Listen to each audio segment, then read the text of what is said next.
You're listening to the Future Tech Health Podcast with Richard Jacobs. Until I reached age 40, I never realized the obvious, that we all have medical issues, or we at least have a family member or close relation that has, or will have them in the future. Medicine and biological systems are the final frontier. Until we've conquered death, figured out how life began, cured cancer, and understood our purpose in the universe, there's a heck of a lot to talk about when it comes to our health. Future Tech Health means I'll be covering futuristic topics that are actually already in clinical trials, or even starting to appear on shelves or by prescription, or available for your own use. We dive deep into stem cells, CRISPR-Cas9, the science of sleep, epigenetics, medical testing, cancer, ketogenic diets, stem cells, aging, regenerative medicine, and more. My goal for you, the listener, is to learn from these podcasts. You may very well learn something that may change the course of your life for the better, steer you towards a new career, or give you insight into addressing a serious medical problem. Remember, however, this podcast and its content is informational in nature only. No medical, tax, legal, financial, or psychological advice is being given. If you enjoy the podcast, please listen, subscribe, like, and share it with friends. Thank you. Hello, this is Richard Jacobs with the Future Tech and Future Tech Health Podcast. I have Nathaniel Jordan. His website is theministerofwellness.com. He's a keynote health and wellness speaker, is a nationally certified health coach with the American Council on Exercise, nutrition fitness specialist, also the same council, certified master trainer with the National Federation of Professional Trainers, strength coach. The accolades go on and on and on. So, Nathaniel, thanks for coming. How you doing? Hey, I'm doing good, sir. I appreciate you having me on. Yeah. If you don't mind, tell me about your health journey. What got you interested in health and fitness? Yeah, I grew up on the standard American diet. That's a diet that's based off of what I call disease animals, the overconsumption of animal protein combined with fake foods that don't exist in nature. Had a lot of health problems growing up as a child, especially bad acne. That really affected me going through school. I had very bad skin. I went into the Marines, and I was on the all-Marine boxing team, and then I got out, became a police officer, and I managed to gain 100 pounds. Now, a large part of that was because I was trapped in that mentality of trying to get as big and strong as possible. So I was eating everything under the sun combined with lifting weights. So I was pretty strong, like a football player. But I developed high blood pressure at a very young age. I have a very poor family health history, as most Americans do. And my father, he started to suffer a myriad of strokes. My uncle started dropping dead of heart attacks, strokes, diabetes. And when my blood pressure became high at that weight, I knew it was time to make a change. I'd already come to an understanding that a lot of the food that we're being fed in America is garbage. So I'd already took the turn towards organic, but that wasn't good enough to completely eradicate my chance of having heart attack. I had to go all the way plant rich, and that didn't happen until I came across some great nutritional gurus such as Dr. Joel Furman, Dr. Michael Greger, and it's a myriad of them now. It's a growing army of medical doctors that are treating people with nutrition and lifestyle instead of these toxic medications. And I was fortunate to come across it. I reversed a lot of heart problems I had, and I found my passion in the midst of doing it. I became so passionate about it that I left the police department after 7 years. And in 2015, and I became the Minister of Wellness. And now I have my own legion of success stories. It's a blessing. So so you progressed from having organic food, but you were having all kinds of other foods. And you said it took you to go to mostly or an entirely plant-based diet in order for you to stabilize your blood markers and feel good and lose weight. I had to go entirely. I have a very poor family health history. I don't think in my family lineage, I believe they were vegetarian because they most likely, as most African Americans, my family could probably be traced back to West Africa. And the diet over there, the traditional diet is vegetarian. It's devoid of any meat. And in my family, we have a very poor. I mean, I was in my 20s, already had high blood pressure, and even when I lost a bunch of weight, I still had high triglycerides, high cholesterol, and that was only with me doing the meat once a week. I would go go to an organic pizza place and get organic meat. I mean, it was grass fed and everything, and it still kept my numbers out of whack. And it wasn't until I went, and I had to go strictly plant rich. And many people find this. I've helped many people reverse high blood pressure, and they find that unless they completely get off all animal protein, their cholesterol won't get into a normal range, and their other blood markers won't return normal. Why do you think that is? I mean, I know that regular meat, has hormones, antibiotics, stuff like that. But if you're eating, grass-fed, pasture-raised stuff without any of that, how come for some people it doesn't seem to work? Like, what percentage of people do you think it works for, and why doesn't it work for some? Well, we as a human species, we're designed to thrive off of the micronutrients in plant foods. So micronutrients are vitamins, minerals, phytonutrients, and the macronutrients where we get our calories is protein, carbs, and fat. So when you look at a piece, if you raise a chicken from scratch,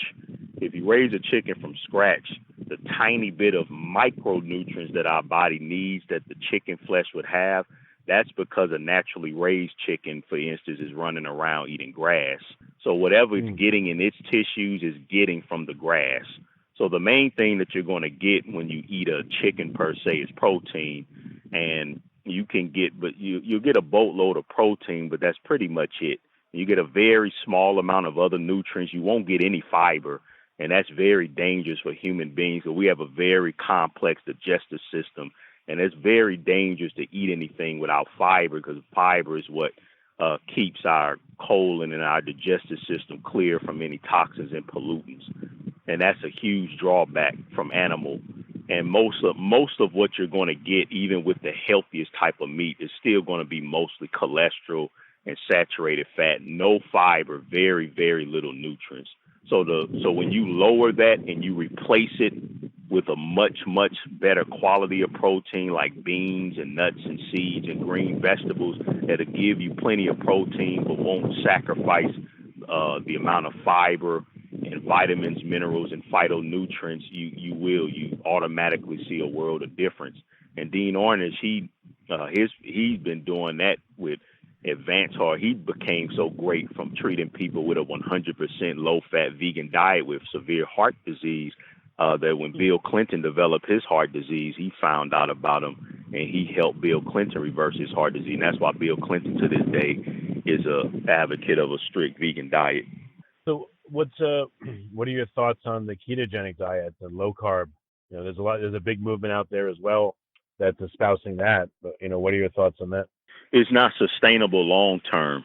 And Americans, we're such a fat, sick nation that people are very desperate to lose weight at any cost. But if you're desperate to lose weight at any cost, that can lead you down the wrong path. The ketogenic diet was only meant to be used under medical supervision for children suffering from severe seizures, and it's only supposed to be a short-term diet. But our body needs carbs. That's why you go into ketosis, because your body's going to find a way to make carbs from the fat and protein. It's going to find a way to get sugar because our brain and our cells is fueled by sugar, and it's not good to stay in that state perpetually. It's not good. It can be dangerous long term, and that's what all of the research that they've done on people who stayed on ketogenic for long years and years and years. Most people can't. It's too restrictive, and it's too much. It goes too much against what's natural to us. We want fresh fruit. We're designed to see a delicious, ripe, juicy apple and want to pick it and eat it off a tree. We're designed to want sweet potatoes. We're designed to want a nice, juicy orange. I love grapefruit. Who doesn't like the taste of a nice fruit salad? I mean, it's natural to us. So that it's just too restricted. Most people can't do it long term to even see the negative benefits. But when you're talking about temporary, if you do, you go on a doggone Twinkie diet, you can lose weight And intermittent fasting is also popular too. So a lot of people, they're dropping the carbs combined with only eating once or twice a day. Oh yeah, absolutely. You're going to lose weight. And if you're diabetic and you lose weight, you're going to reverse diabetes. Because diabetes is just as much as it's just about fat loss. So if you get the surgery, you get sick, you'll reverse your diabetes, because diabetes is just about the fat that's inhibiting insulin from getting inside the cells. So have you found that people need to be completely vegetarian or vegan, or can they just have like small amounts of meat, a lot of vegetables, and still be okay? The body can tolerate a lot. So if someone absolutely couldn't give up the taste of animal flesh, and if you overpower the negative effects of the animal, again, it comes with no fiber, but you overpower that with a bunch of fruits and vegetables on the plate, yeah, you could get away with it. But when you're talking about the most overweight, sickliest nation in world history, when you're talking about heart attack being the leading cause of death, cancer being American gets diagnosed with cancer every 20 seconds, when you're talking about diabetes being the third leading cause of death. Yeah. So you're talking about people that got a lot of disease. So for instance, if I have and this is not uncommon, I have very sick people who reach out to me. So if you a 300-pound diabetic, you have to view food as your medicine. And when you're talking about medicine foods, when you're talking about what can I eat to reverse diabetes, what can I eat that will fuel my immune system to fight against cancer, that's going to be the plant foods. What about comparing being vegetarian versus vegan? Do you think that veganism is good for people, or vegetarian's better, or what's the interplay there? When it comes to the scientific studies, I couldn't point to anything scientific to say that being a vegan will extend your life much better, because throughout the history of the human world, most people have consumed at least fish in the diet, even in the blue zones. The problem is in 2019, all the water's polluted. And even for people who are religious and follow the diet style that was laid out in the Bible, in the book of Genesis, it was a vegetarian diet. However, or it was a vegan diet, but however, it technically wasn't vegan, because if we were to grow our own food and eat everything right from the ground, right from off a tree, technically we would be eating microorganisms, and you might even be eating a little bit of bug here and there. And that's how they used to get their vitamin B12. Now everything is washed over and over and over again, and that takes away any of the B12. So I can't say that there's any proof that someone will live long. What I can say is that if we, even now in this extremely toxic world where McDonald's has spread all across the globe, that in populations where the people are still living the longest and the healthiest, where you have 85-year-olds, where they're very healthy, lean and strong, unlike the elderly here in this country, they are eating, the vast majority of their calories is coming from plant foods. And so it seems like that's the key, that the medicines in plants overpower the negativity of whatever else they're doing in their diet. What about, I've heard about, there's GMO plants, there's glyphosate, there's all kinds of crap in, certain plants and fruits and everything. So even if you eat vegetarian or vegan, how do you make sure that the plants you're eating don't have pesticides on them and they're not going to affect you badly that way? Well, every single nutritional scientific study that has used fresh fruits and vegetables to heal people, to help people reverse disease, it was conventionally grown produce. Our bodies are highly resilient. So I tell people now, with the genetically, GMO is a different beast. GMO is you taking a apple, for instance, and you putting it a gene that doesn't belong in there to help it withstand unlimited spraying. That's a whole different monster. So we want to stay away from GMO. But when you're talking about conventional produce, if you take somebody on the standard American diet, like my father, for instance, he suffered 9 strokes and died at age 66 because all he ate was meat and sugar. If you took him off that meat sugar diet and he ate nothing but conventional produce and seedless fruits, he would still be alive today. He would have lost weight. He would have reversed his heart disease, and he will be alive today in excellent health because the body takes in what it needs and rejects what it doesn't need. And my mother is living witness to that. My mother is on a very low budget. She buys conventional produce. She washes it to the best of her ability, but she switched over. I convinced her to switch over diet after she saw my success. She listened to me, lost 40 pounds, and reversed all her diseases. And she's 70 years old, and she don't take a single prescription medication. That's great. So I always tell people to never, ever let we cannot ever allow ourselves to be victims. There's always a way to do the right thing. So, and then most of the produce, that's the worst of the produce is fed to the animals that we get our meat from anyway. So if you want to reduce your exposure to glyphosate, to pesticides, herbicides, then the first thing you need to do is stop eating meat, because everything, all the pollutants and toxins in the environment get stored in fat. So and that's why it's very important to be as lean as possible. You want to be as lean as possible, as muscular as you can, so that the toxins don't have anywhere to store themselves. So lowering your toxicity doesn't start with going organic on fruits and vegetables. If you want to lower your level of toxicity, that starts with getting on a plant-rich diet. Gotcha. So do you think there's any place for like organ meats again, or pasture-raised, grass-fed animals, or you think still it's just far better not to have them at all? No, it's no need for it. It's no health benefits.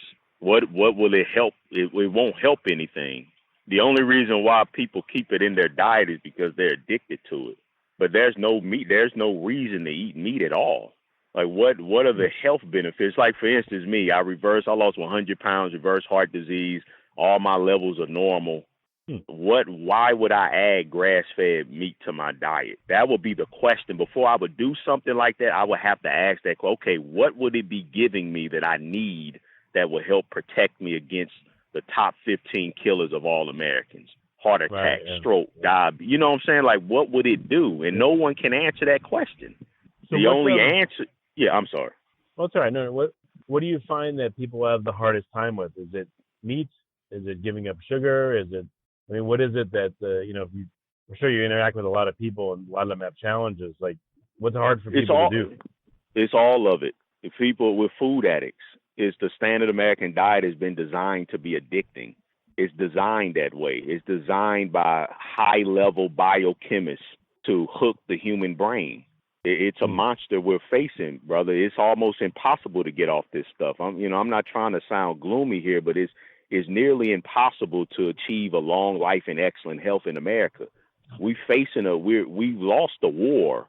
My job as the Minister of Wellness is all I do is I proclaim the absolute truth, and then I don't know what people will do when they get the truth, but people struggle with all of this stuff. There's people right now on dialysis, and they still ordering a Domino's pizza right now. They can't stop. It's people 400 pounds that can't even move, and they inside a Walmart and they loading up their cart with ice cream. Yep. So it's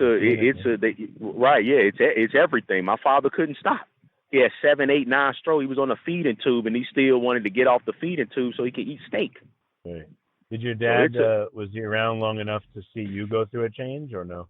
He was. He passed away in 2015, October 2015, and shortly after, that's when I became the Minister of Wellness. And so he did see me lose a lot of weight, but I couldn't convince him to change. Just like I couldn't, only so far I've convinced my mother to change. It's hard. It's difficult. Most people give up hope, and they don't believe life is worth living. So the hardest thing for people to overcome is themselves, their mindset. The hopelessness that people get inbuilt is hopelessness and the victim mentality. Those are the biggest barriers to people becoming healthy, because they don't believe they have it within themselves to eat in a manner to support excellent health, and then they believe that it don't make no difference anyway because we all gonna die, and then the fruits and vegetables are bad for us now too. So those are the two mentalities. Those are the two mentalities that I fight against most of the time with people. It's those two mentalities that I'm always trying to get people to come out of, and it's very difficult. So what's your best answers for the most, for those two situations? Like, what's your best answer that you've come up with over time? Knowledge. Knowledge is power. You have to become infatuated with learning everything about the human body, the organs. You have to knowledge. You have to understand addiction. What are they doing to the food that makes it so addicting? I have on my YouTube channel, the Minister of Wellness. I have a 28-part health seminar. 12 parts I have covering the power of the G bombs: greens, beans, onions, mushrooms, berries, and seeds. Then I have a 12-part series covering food addiction, the 12 components of food addiction. There's 12 components that work together to keep people trapped, and you have to learn about it. And I have people that go through those 28 videos, and they're losing tons of weight, 40 pounds in 4 months, 50, 60 pounds, reversing diabetes. I have success stories all across the world now in 2019. And that shows you how it's sad, brother, because I have success stories in 2019 of people doing this, but I still have people that believe that it can't be done because of this factor, that factor, this factor. I go over different fruits and vegetables almost every day. I do videos showing how mangoes can help to protect and strengthen the immune system to fight against cancer. Mangoes, apples, onions, berries, all of these superfoods. Even today, there is a way for us to be lean and healthy. We don't have to resign ourselves to being hopeless and victims and just waiting for a diagnosis. Yeah, it's true. Well, what do you say to people that they say, well, we're all going to die someday, or they say like, I just can't, like I love XYZ too much. I just can't do it. Like, so what do you say to someone that tells you that? You really can't say much to them. That's the thing. And I have a term called an insane food zombie.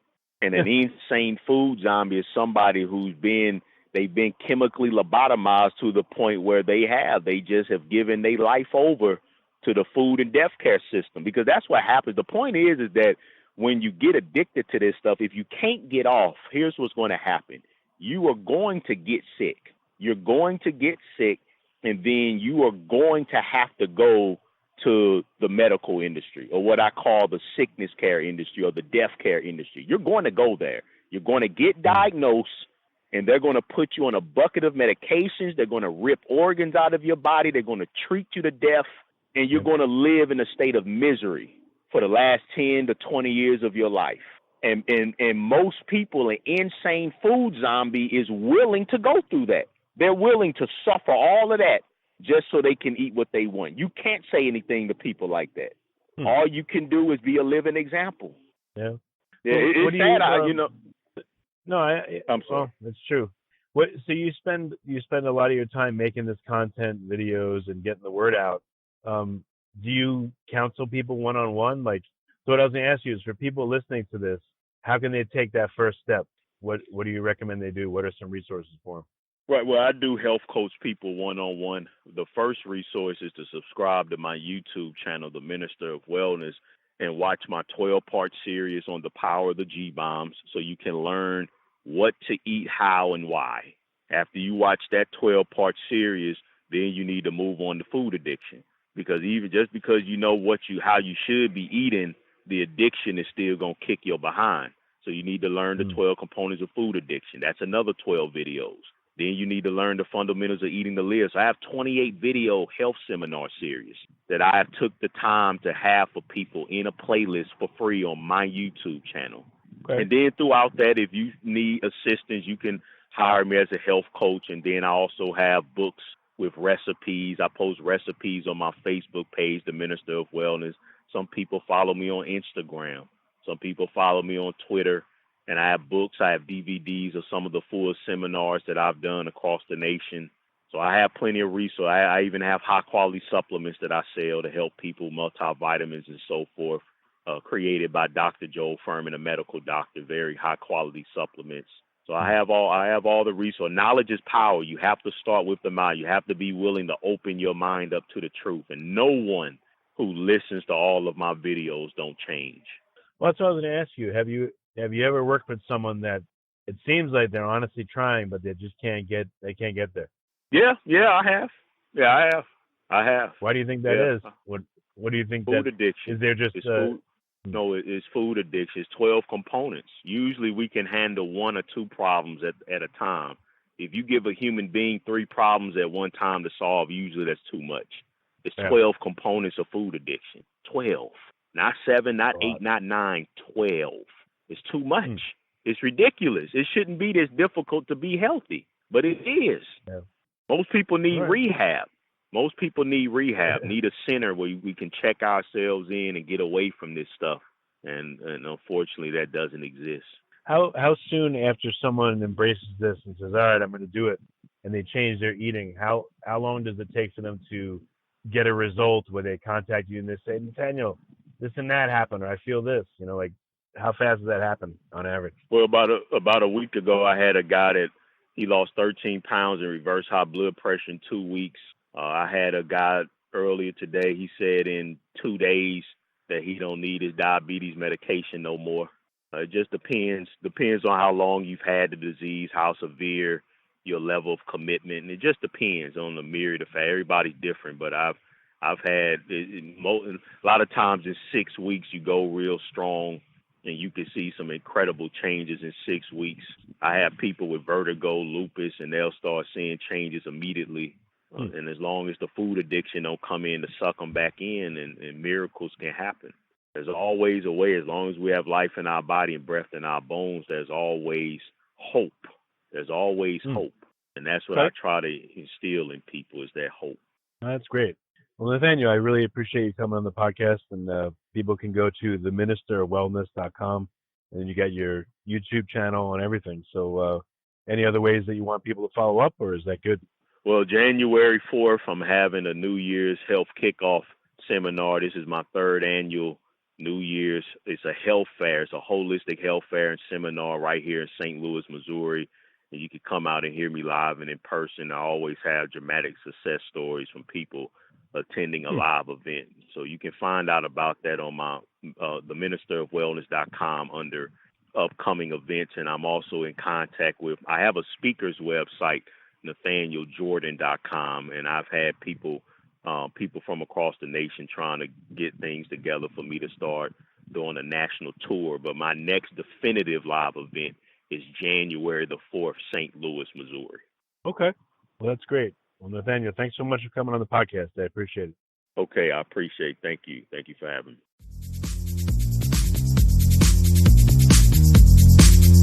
You're listening to the Future Tech Health Podcast with Richard Jacobs. Until I reached age 40, I never realized the obvious, that we all have medical issues, or we at least have a family member or close relation that has, or will have them in the future. Medicine and biological systems are the final frontier. Until we've conquered death, figured out how life began, cured cancer, and understood our purpose in the universe, there's a heck of a lot to talk about when it comes to our health. Future Tech Health means I'll be covering futuristic topics that are actually already in clinical trials, or even starting to appear on shelves or by prescription, or available for your own use. We dive deep into stem cells, CRISPR-Cas9, the science of sleep, epigenetics, medical testing, cancer, ketogenic diets, stem cells, aging, regenerative medicine, and more. My goal for you, the listener, is to learn from these podcasts. You may very well learn something that may change the course of your life for the better, steer you towards a new career, or give you insight into addressing a serious medical problem. Remember, however, this podcast and its content is informational in nature only. No medical, tax, legal, financial, or psychological advice is being given. If you enjoyed the podcast, please listen, subscribe, like, and share it with friends. Thank you.